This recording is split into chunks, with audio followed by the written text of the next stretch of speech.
tere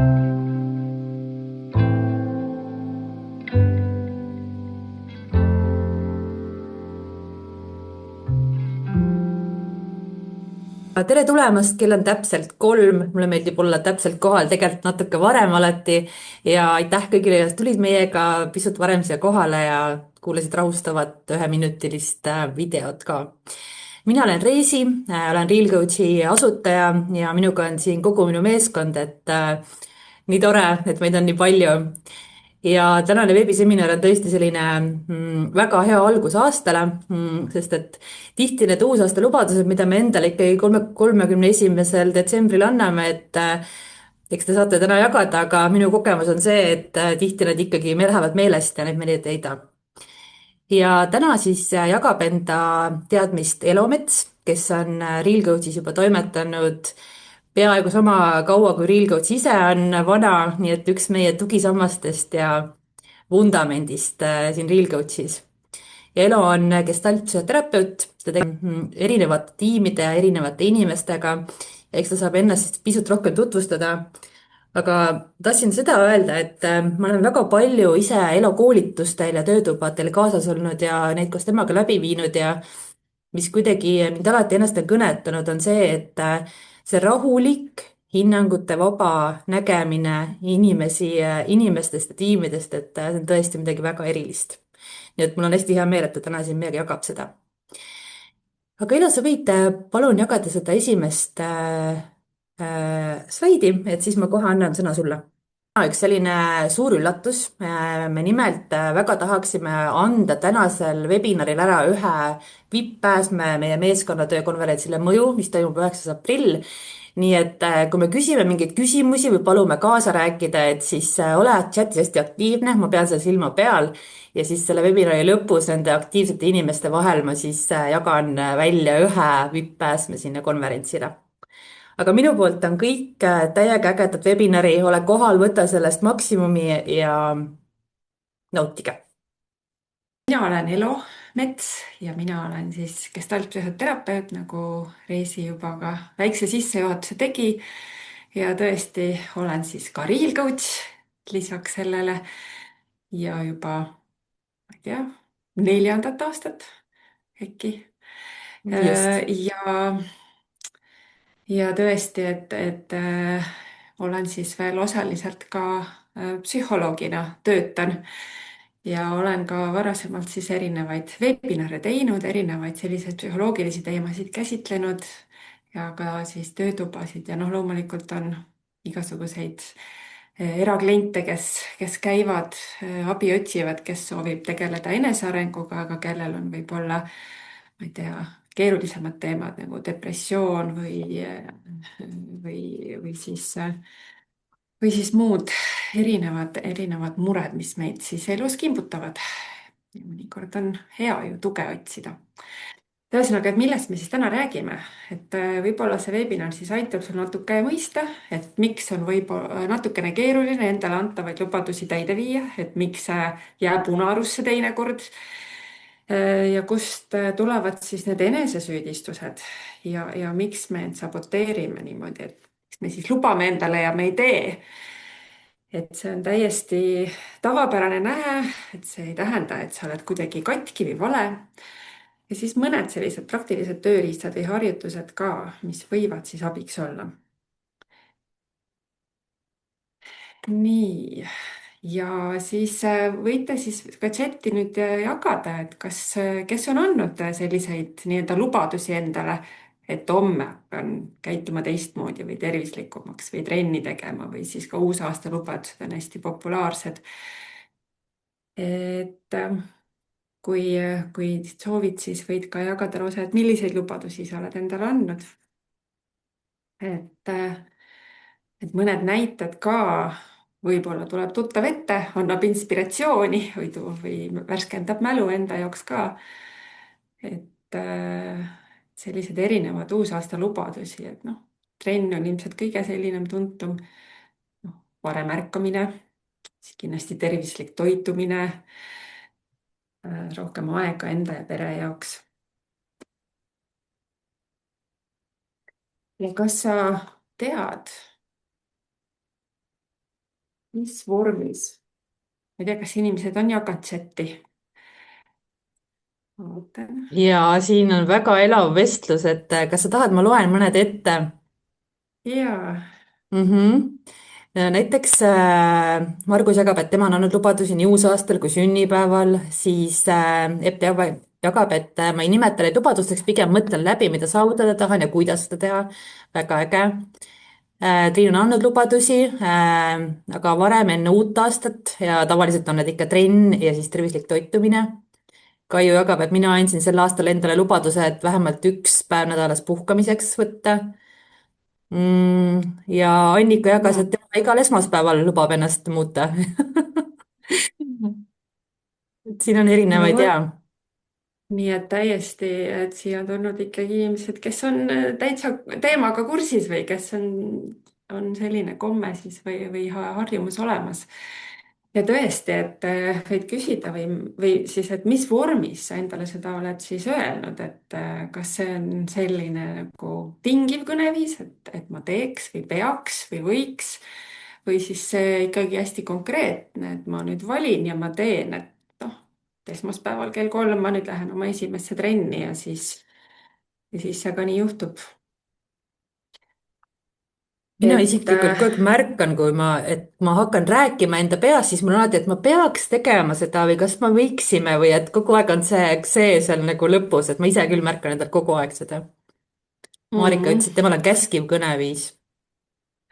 vot jaa, see käskiv kõneviis on ka väga-väga selline levinud ja enamasti ikkagi võib öelda, et kui meie sees selline peaks või võiks või ma pean tegema, sellised käskiv pool meis on olemas, siis gestaltpsühhoteraapias me saame, ahaa, ma natuke rutasin ette, et okei, et pigem jah, et siis sellised dialoogid võib-olla on meie sees.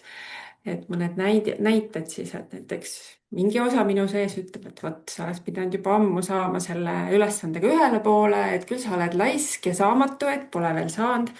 ja siis see teine hääl jällegi, et noh, et täna ma olen väsinud, et see ülesanne on liiga raske, et tegelen homme.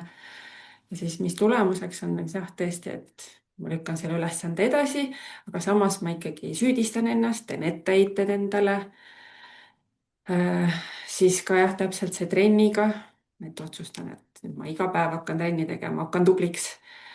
aga siis tuleb see päev kätte, see trenni tegemise päev ja siis, et oh, täna olen liiga kurnatud, ma tegelikult vajan täna puhkust ja noh, üleüldse ma ei suuda seda endale seotud treeningrutiini mõtet nagu ellu viia, eks.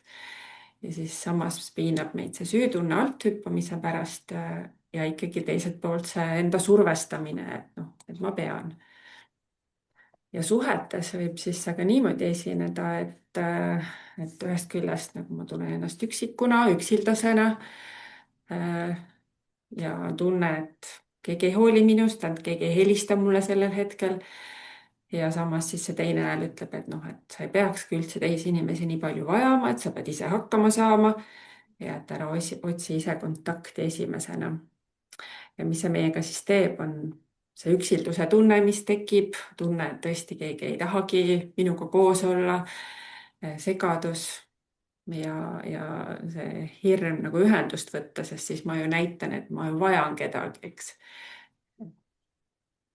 ja tõesti, et sellisel puhul siis gestaltpsühhoteraapias me räägime sellisest nähtusest nagu top-dog, underdog nähtus, ja et mul on üks küsimus tuli siin, et nii. enne kui sa lähed selle top dogi juurde, et mis see tegelikult see nagu see mõju üldse suures pildis on, et kui ikkagi ma neid räägin endaga selles võiksin, peaksin viisil ja neid asju ikkagi ära ei tee, et mis see nagu selline, mis siis juhtub, et kui ma neid asju ikkagi ei tee ja neid lubadusi kogu aeg murran endale? Jah, aga ma arvan, et me jõuame selle veebinari lõpuks. nii et jaa, ma arvan, et tuleme selle küsimuse juurde tagasi. et aga jah, et vot need tavaliselt, kui meie sees on need peaks vormis väited, käsud, pean vormis, siis see esindabki seda nii-öelda top-dog'i meie sees. ja mida see top-talk siis endast kujutab? nii, mul peaks siin üks pilt ka olema. Mul praegu arvuti ei näita, et siin pilt oleks. aga, aga top-dog on siis see osa sinust, kes on siis selline kriitiline, nõudlik, kes kehtestab reegleid, ütleb, kuidas asjad peavad olema, ta annab ka hinnanguid siis sinu sees ja teeb sulle etteheiteid. see on siis selline nagu meie sisemine ülemus või lapsevanem, autoriteet, kes siis kogu aeg jälgib, et sa teeksid reeglitele vastavalt ja käituksid nii. ja siis see mõtteviis võib olla siis jah selline, et ma peaksin olema tublim, produktiivsem. ma oleks pidanud juba ammu sellega hakkama saama või sellest aru saama. ja siis, kui meie sees on see top-dog'i osa, siis kontrolli ja domineerija osa, siis alati noh, gestaltpsühhoteraapias me ütleme, et see on see üks polaarsus siis.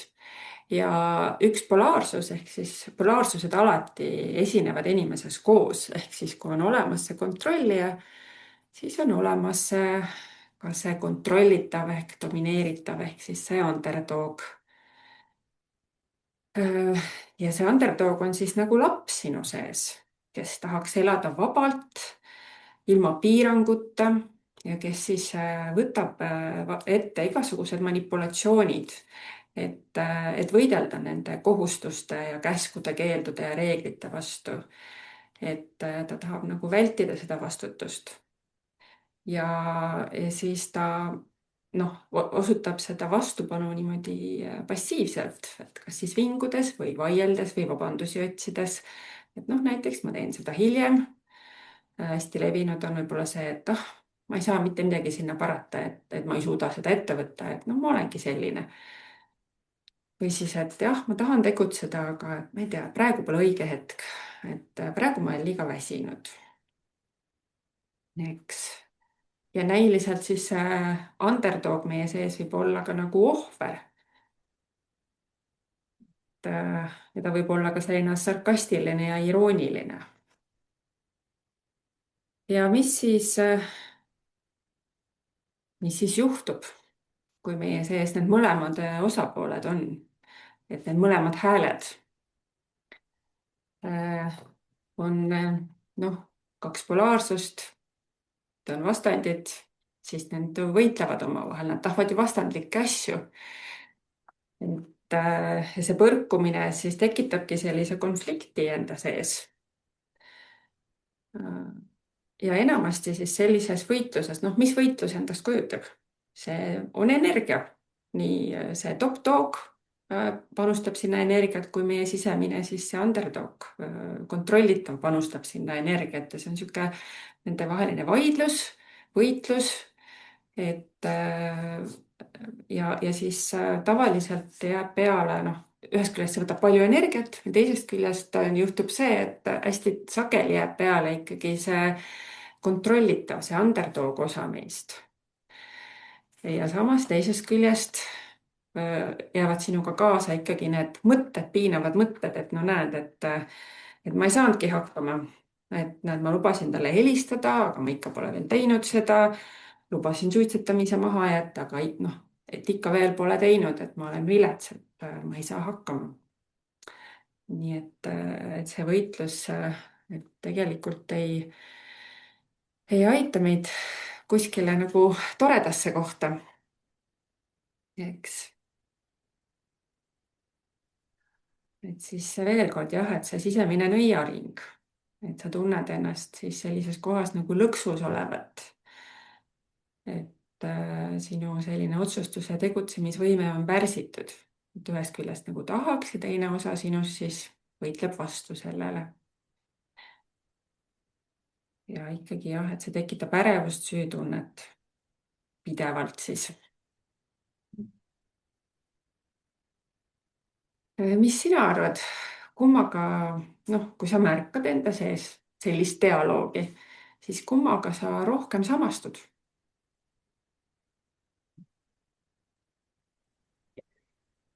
kas meil on ka inimestena selliselt, et me olemegi rohkem nagu ühes või teises äärmuses, et samastumegi ühega rohkem? Äh, no üldiselt enamasti ma arvan, et on see soov samastuda selle top dog'iga, selle kontrollijaga, sest see top dog on ju, ta esindab ju sellist ühiskondlikult tunnustatud reegleid. Et see, kuidas nagu üks korralik inimene on, et kuidas ta peab olema, käituma, mis positsioonil ta peab ühiskonnas olema, kuidas ta peab hakkama saama, eks. et ja sellist, aga samas jah, see underdog esindab ju seda nii-öelda meie nõrkusi ja me Mhm. pigem ei taha nende nõrkustega ju samastuda. Mhm. Ma ei siin tea, chatis kas on ka, et on enamus on pannud top dog, mõni on pannud ka, mm, et mõlemad, aga ei ole keegi veel pannud, et ainult see underdog. just ja et situatsioonides nii. jah, see erineb Riina ütles, et koerte Mm. võitlus käib, ükskord on üks peal ja siis on teine. Ja see on hästi, noh, see psühholoogiliselt võtab hästi palju energiat. Et see on Mhm. nagu keeruline, see pidev see võitlus, samas kui me saaks seda energiat hoopis mujale, eks ju, kulutada. Mhm. aga et ei suuda enda sees seda siis otsust nagu otsusele jõuda lõplikule, et millele saaks nagu püsima jääda. Võib-olla hea teada on see, et siis top dog, et noh, ma juba siin mainisin ka, et see esindab siis sageli uskumusi, noh, mis on antud meile väljapoolt võib-olla ja mis on saatnud mind siis juba lapsepõlvest ja siis eriti noh, võib-olla lapsepõlvest me oleme kõige altimad nagu üles noppima erinevaid väliseid reegleid, uskumusi, ähm, noh, peremustritest. et see, et kuidas naine peab käituma, kuidas mees peab käituma, kuidas lapsed käituvad. et noh, ka kultuurist, ühiskonnast, sest tõesti ju paljud sellised normid tulevad ühiskonnast, kas või viisakusreeglid, ma ei tea, liiklusreeglid. et ja paljud need aitavad meil tegelikult ju ühiskonnas hakkama saada, olla aktsepteeritud ühiskonnaliige, turvaliselt sobituda oma kaaskodanikega, oma sõpradega, sest noh, see on ju psühholoogiliselt meile sisse ka kodeeritud, et inimesed tahavad kuuluda, olla osa grupist. et me ei soovi üksinda olla siin maailmas. ja samas ongi, et siis olla nagu, et paljud sellised peaks, võiks reeglid või mis meie sees on, et need ei ole alati tõesed, et nad ei pruugi alati minna kokku meie sisemiste vajadustega. et lapsepõlvest ja võib-olla ka hiljem me õpime oma vajadusi pigem alla suruma, sest need ei lähe nende ühiskondlike normidega kokku, on ju.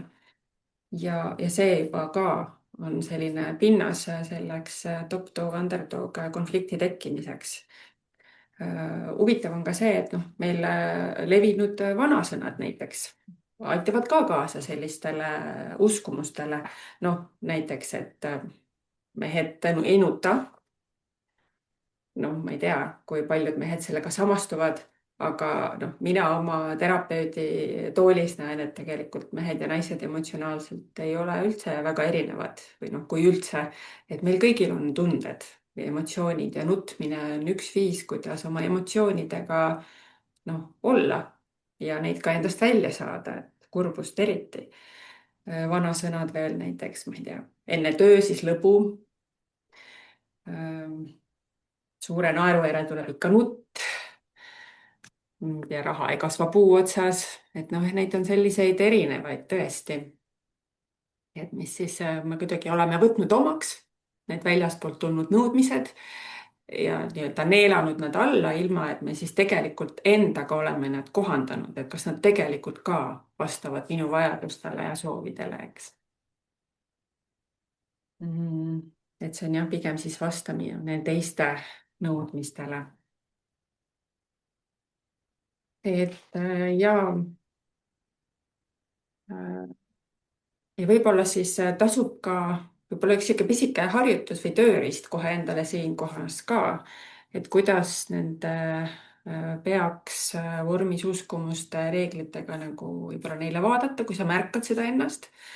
et olla uudishimulik, et kui see peaks käsklus sinu jaoks üles tuleb, et kust see tuleb, et kas see on sinu soov või on see kuskilt ühiskonnast, või kelle hääl see on, kes seda ütleb. võib-olla on see, ma ei tea, näiteks isa hääl, kes öelnud, et jah, mehed ei nuta ja mis sa poiss siin pirised, eks, või et ka tüdrukutele võib-olla on need. Nii, aga siis jaa, et mõned siis minu enda sellisest terapeudi elust mõned näited. Hetkel ma räägin Inglismaa klientidest, et üks Janet, 23-aastane üksiknaine, elab Londonis, pärit kristlikust perest, kõrgharidusega, väga armastab kunsti, ta on ka kõrgharitud kunstivaldkonnas. Ja samas siis lapsepõlves on ta kasvanud keskkonnas, kus ta pidi ema eest võtma nii emotsionaalset kui füüsilist sellist vastutust. Aitas palju asju kodus teha, ma ei tea, ema oli väsinud, ka emotsionaalselt siis võttis ema eest vastutust, sest oli seal ka nooremad vennad kodus, kellega pidi tegelema, süüa pidi tegema, koristama pidi. Ja ema siis alati ka sisendas või ütles tütrele, et vot sa pead alati ise hakkama saama, et ja tugev olema. Ja nüüd siis täna on ta sellises seisus, et ta ongi tugev. Ta toetab kõiki teisi oma sõpru, ta on alati rõõmus, ta hoiab head meeleolu, teeb nalja, et kõikidel oleks mõnus temaga olla ja ta on alati ka abiks kõikidele sõpradele. Ja samas sisemiselt ta igatseb seda, et keegi oleks tema jaoks olemas. Et tema selline ideaal on see, et ta mäletab oma vanaema, kes alati nagu teda poputas ja et praegu ei ole tema elus enam kedagi, kes teda näeks ja teda aitaks ja temal olemas oleks selliselt.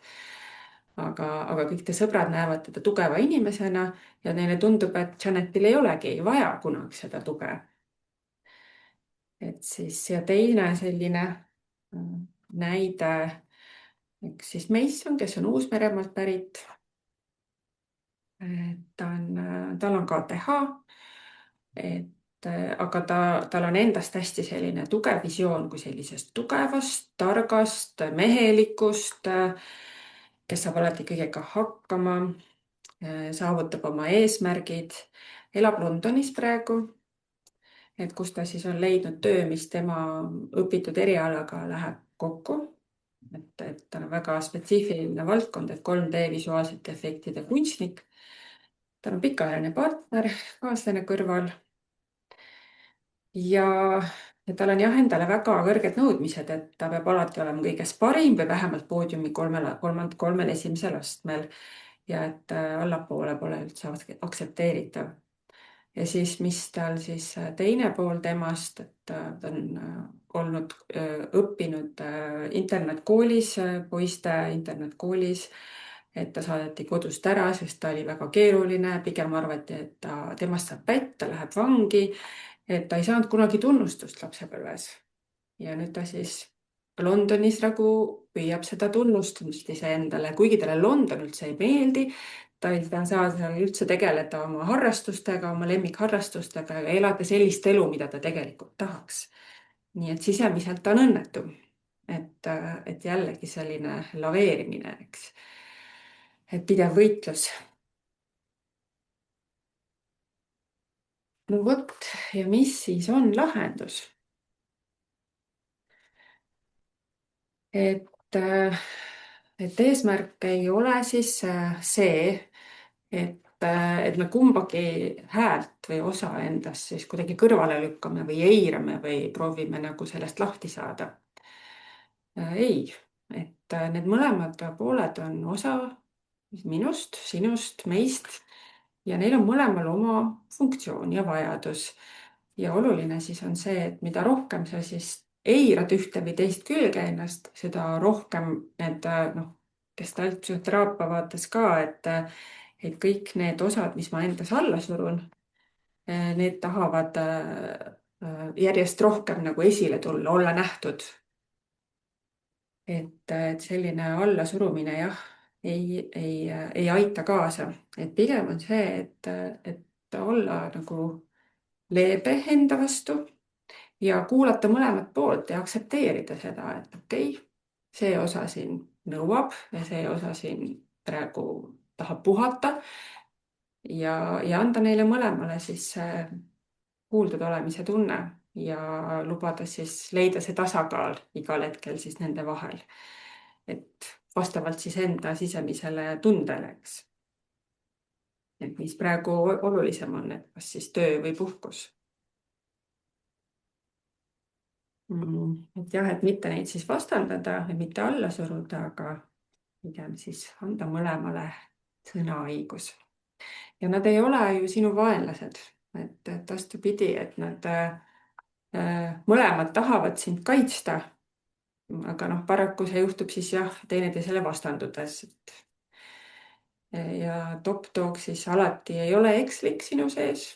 Et mõnikord ongi vaja võib-olla rohkem struktuuri, rohkem vastutus, rohkem natuke ennast tagant sundida. Ja siis see underdog sinus ei ole ka alati laisk. Et mõnikord ta tõesti kaitseb meid ka läbipõlemise ja valu ebaõnnestumise eest.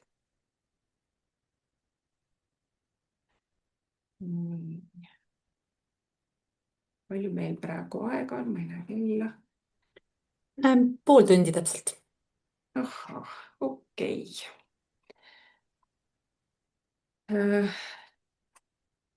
Nii. Ja siis jah, et kuidas sellega siis tegeleda. Et tõesti, nagu ma ütlesin, et märgata seda dialoogi enda sees, teadvustada mõlema osapoole, mõlema poole vajadusi sellel hetkel ja endaga käitumismustreid ja ilma ühegi hinnanguta, et kumbki nendest ei ole halb ja kumbki hääl nendest ei tee sind veel halvaks.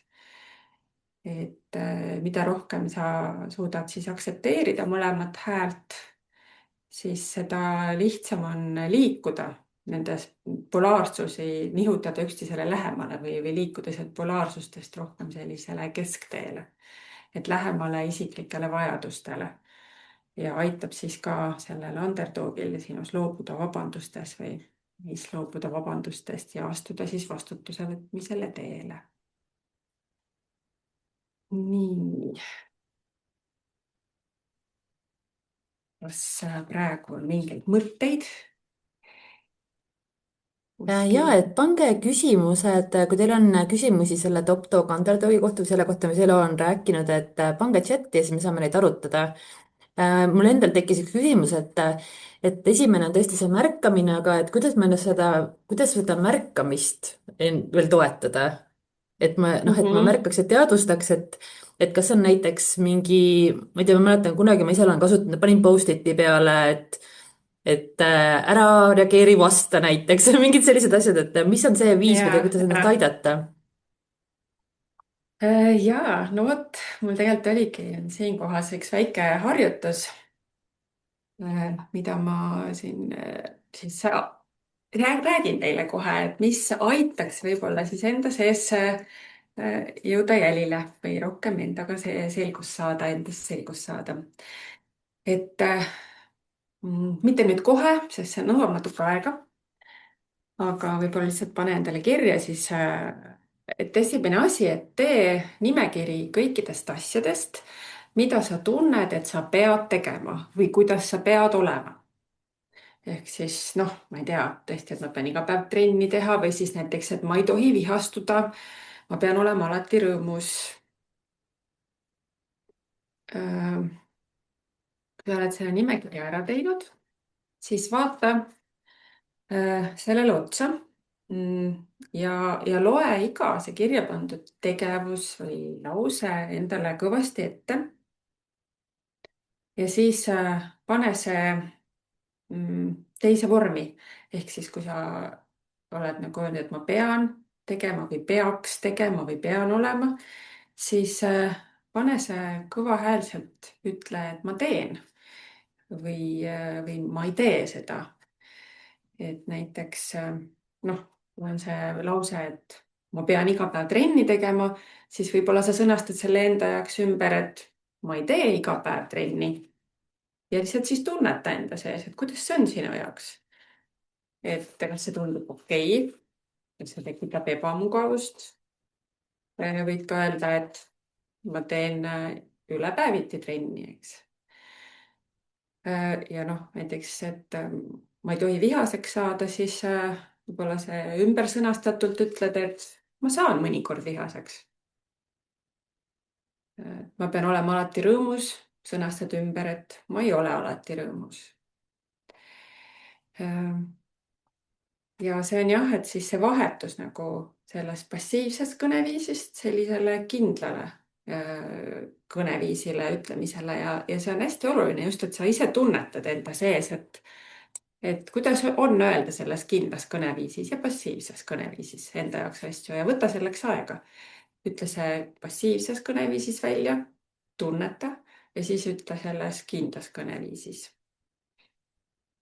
Ja siis samuti need peaks ja võiks vormid võid siia olevikku tuua, on ju, ja proovida ka öelda, et ma täna teen, homme teen. Ja siis veel võib-olla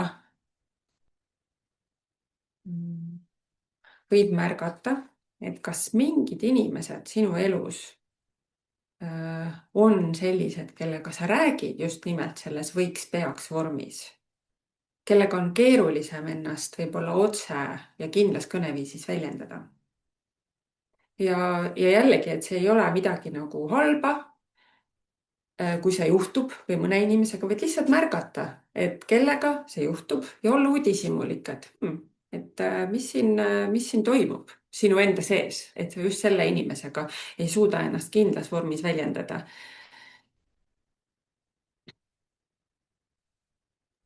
ma olen kusjuures märganud, et just, et juhtidega rääkides osad meeskonnaliikmed hakkavad kasutama võib-olla peaks, et sellist nagu natuke sellist, et ma ei võta päris vastutust selle eest, mis ma ütlen, et ma ei tea, kas te nõustute minuga?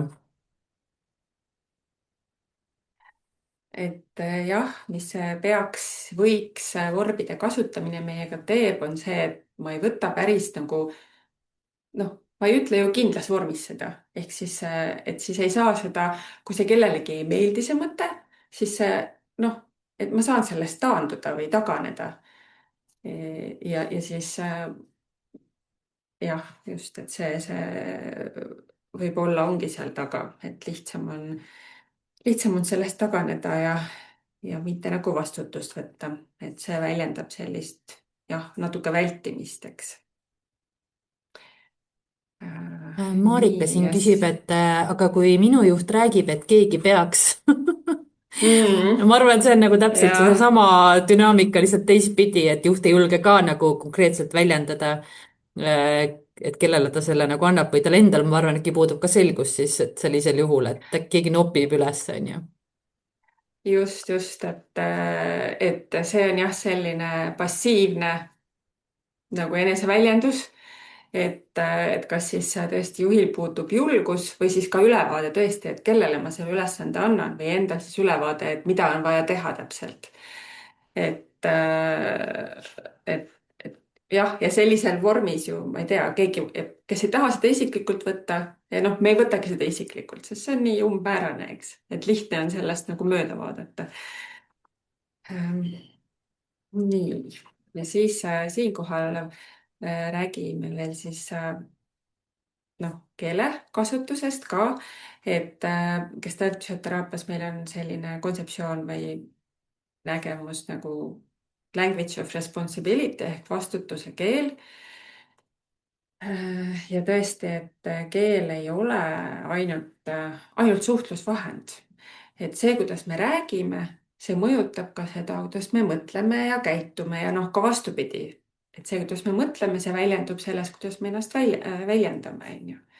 Ja noh, siis ka lõpus ka käitumist. Ja seda tahaks, peaks, võiks siis jah, loetakse passiivseks keeleks. Ja aktiivne keel on siis ikkagi see, et ma tean, mida ma tahan ja ma teen, ma valin. Et tasub tõesti olla enda suhtes ka uudishimulik, et kui tuleb see võiks ja peaks. Ja mõned näited siis sellest passiivsest keelest, mis võib-olla olete tuleb ette. ma küsiksin kuulajatelt ka, kes meil siin kohal on, et kas te, see passiivne keel, et palun andke märku chati, et kas teie olete kasutanud selliseid väiteid sellisel vormil just, et peaksin, võiksin, kas keegi võiks mind aidata? et kas te olete kasutanud ise? Riina ütleb ikka ma, ma usun ka, et igaüks meist on neid mõnikord kasutanud, et mm. -hmm. mõnikord on kuidagi lihtsam ju see, et hõigata see frustratsioonis välja lihtsalt, et miks keegi mind ei aita või et miks kedagi siin, miks keegi mulle, ma ei tea, appi ei tule ja miks Mm. keegi mu telefonile või kõnele ei vasta, et ma arvan, et see on üsna jah. tavaline ja eriti siis, kui oled iseendaga keerulises kohas. Mm. Ja siis jah, et samas jälle, kui sõnastada kõik need laused ümber sellisesse aktiivsesse ja vastutuse võtmise keelde. Ja siin jällegi, et kui vaadata, et kuidas see tundub, et oih, et kas on nagu erinevus,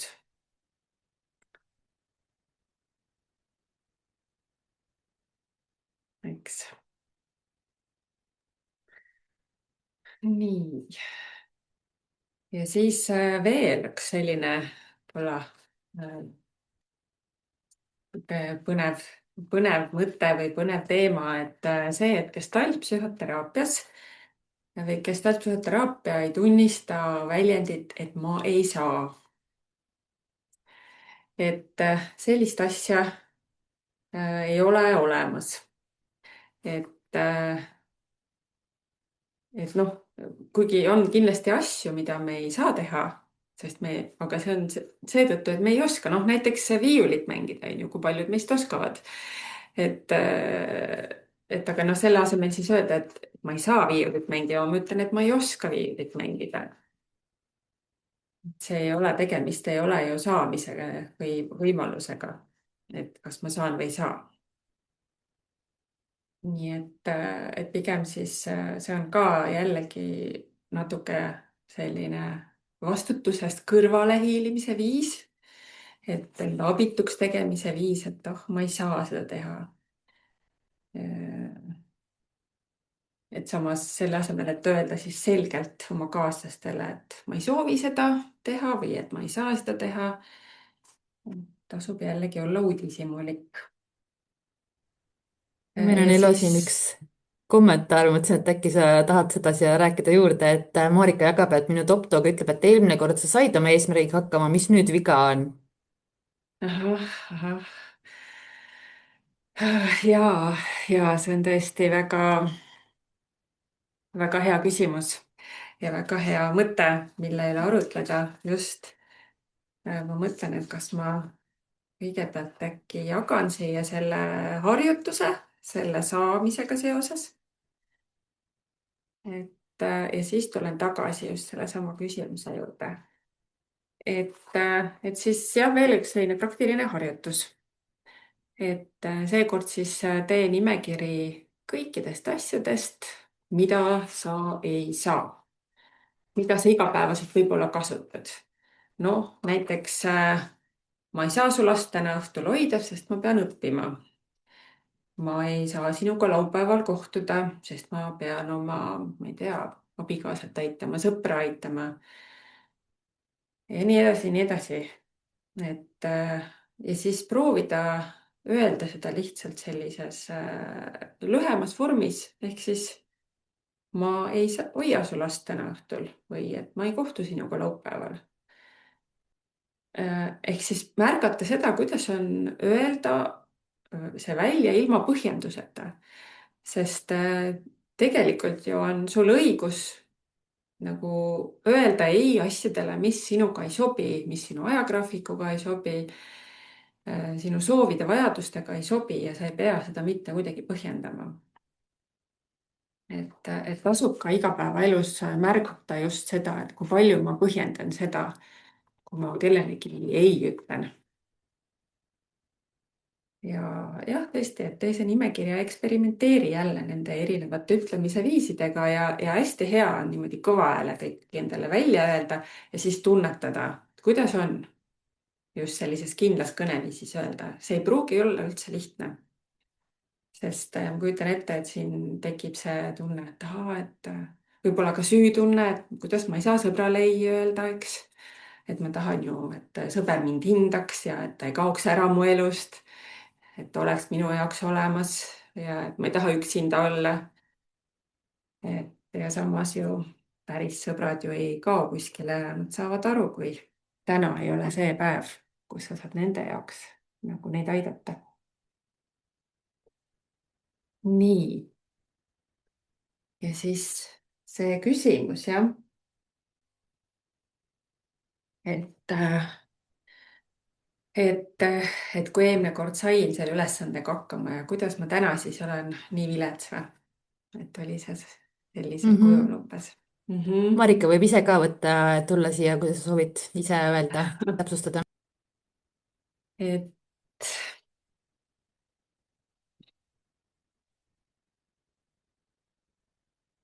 jah, et kuidas see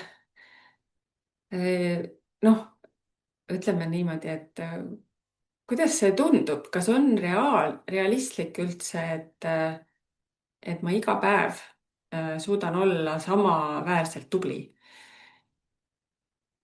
et et tegelikult ju noh, me oleme kõigest inimesed ja meie päevad on erinevad. et Gestaldis on ka sihuke, noh, mitte ainult Gestaldis, aga sihuke üldisem ütlus, et me ei saa astuda samma jõkke teist korda.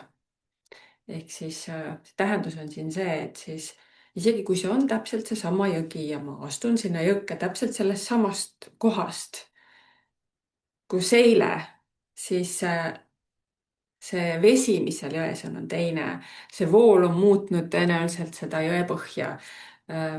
ilm on teine. Ma ei tea, võib-olla teisel päeval mul on kõht tühi või ma olen väsinud või et ma ei tea, minu üldse elus toimub mingisuguseid keerulisemaid asju ja mina ise ei ole samasugune, eks. et igal hetkel tegelikult on see elu natuke uus ja meie ise oleme teistmoodi, kui me eile olime, et võib-olla eile kõik asjaolud langesid kokku, ma olin iseendaga väga heas kohas, mul oli väga hea tugisüsteem. ma ei tea, oli suvi, rõõmsad asjad toimusid elus mu ümber ja palju sõpru oli mu ümber või lähedasi, aga täna on see olukord võib-olla teine. et võib-olla on mingi toetussüsteem kuidagi logisema hakanud, võib-olla ma tunnen ennast natukene haiglasena. et, et noh, me inimestena lihtsalt iga päev oleme erinevad ja oluline ongi see, et iga päev ka siis märgata iseennast, et kuidas mul praegu on olla.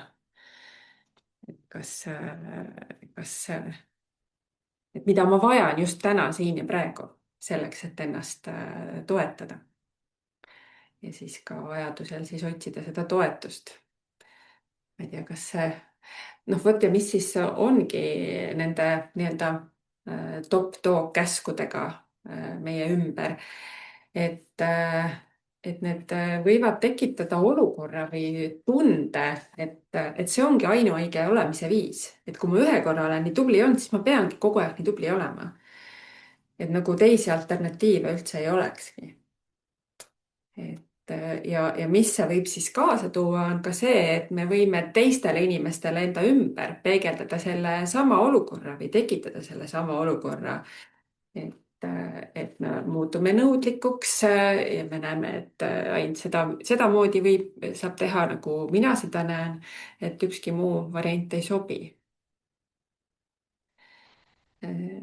Aga tegelikult ju on neid variante on ju rohkem, et kui me ise oleme enda vastu natuke leebemad ja lubame endal mõnikord ka olla nõrgad.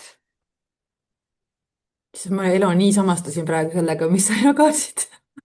mm. et nagu selliseid jah, et kui ma olen enda suhtes nõudlik, siis ma automaatselt olen nagu teiste suhtes ka nõudlik ja kuidagi noh, jah, et see on selline hästi-hästi huvitav. et ma ei pea kogu aeg Just. tubli olema, panin endale suurelt kirja. Ja et mida rohkem meil enda vastu on empaatiat, seda rohkem me seda suudame ka teistele meie ümber on ju pakkuda. Et kui enda suhtes oleme hästi karmid ja kurjad, siis see tegelikult noh, seda on väga raske ainult enda sees kanda, seda halba tunnet, siis me jagame seda nii-öelda ümbritsevate inimestega ka. et nii see kipub olema. nii et täiuslikkus ei ole võimalik ega võib-olla ei ole ka vajalik, eks, et oleks väga igav, kui me kõik oleks iga päev täiuslikud.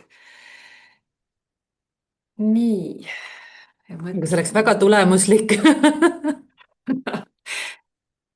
ja väga, jah, tõesti, tulemuslikkus võib olla üks eesmärk küll, aga inimlikkus võib siis ära kaduda sealt, eks ole.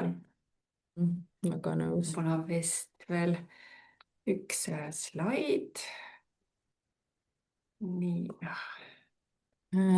Kõlab väga stressirikkalt, tuli üks kommentaar meil ja Marika täpsustas ka seda, et sain eelmine kord kaalu langetamisega ilusti hakkama, aga nüüd ei saa, et see on see top dog, underdogi võitlustel.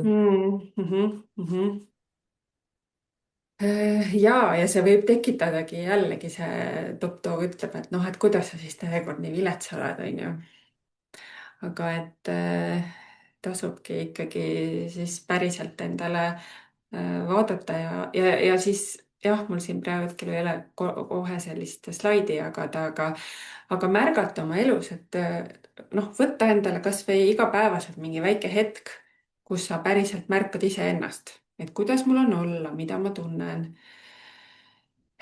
hingata sügavalt, mis emotsioonid mu sees on, et kas ma olen, kas on mingi kurbus kuskil minu sees, et tahaks kellegiga jagada, võib-olla on viha, võib-olla on väsimus ja, ja siis lähtuvalt sellest ka tõesti otsida inimene, kellega ma saan jagada oma kurbust, et otsida seda tuge, et mitte jätta ennast üksi nendes keerulistes kohtades, sest mida rohkem ennast üksi jätame, seda keerulisem meil tegelikult on ju ka edasi astuda.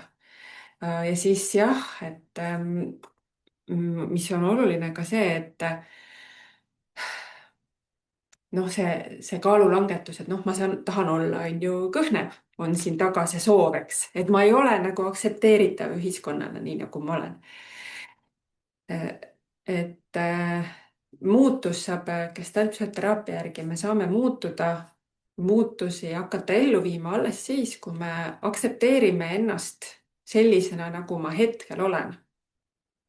et jah, olengi praegu keerulises kohas, jah, olengi võib-olla hetkel, ma ei tea, maha jäänud mingisuguste teemadega, mul on mingid asjad tegemata.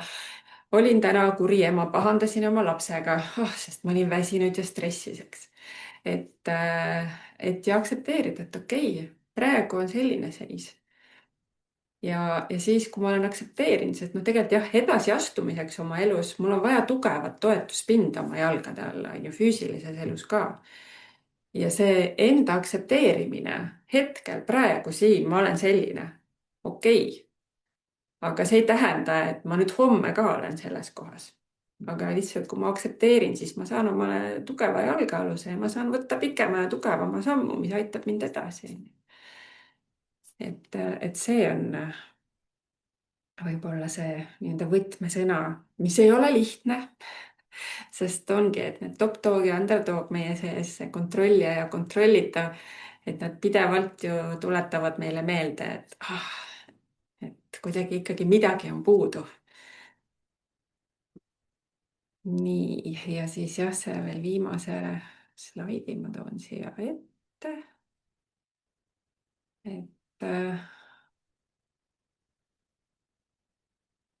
et oluline jah, et märgata oma sisemist vastupanu, pahameelt enda suhtes, noh, aktsepteerida seda.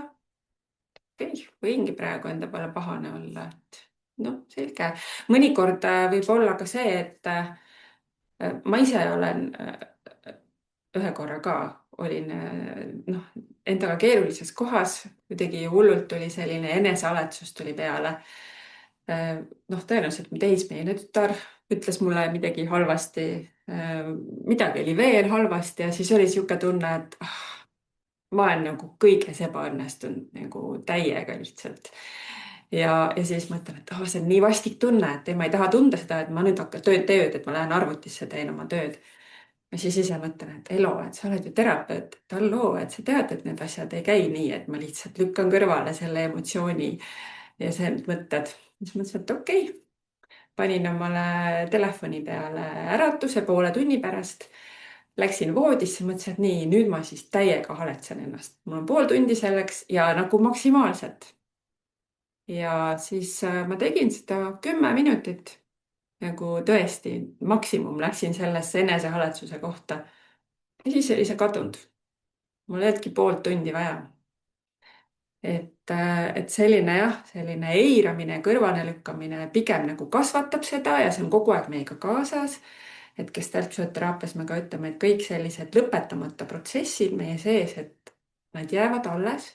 Nad jäävad ootama seda lõpetamise hetke ja nad kogu aeg nagu kuskil taustal tiksuvad ja võtavad ka nagu teatud määral meie sellist energiat endale, mida me saaks kasutada hoopis nagu produktiivsemalt, et olla hetkes, olla siin, teha asju, mis praegu on vajalikud, eks.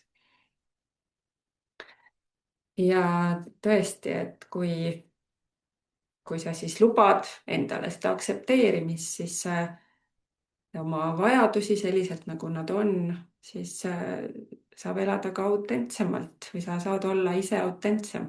saad kogu aeg lubada endale oma vajadusi, oma nõrkusi, oma tugevusi. see aitab ka parema emotsionaalse regulatsioonini endas, sest mõistes oma sisemist vastasseisu ja oma sellist varjukülge, siis neid aktsepteerides sa lood endas rohkem rahu.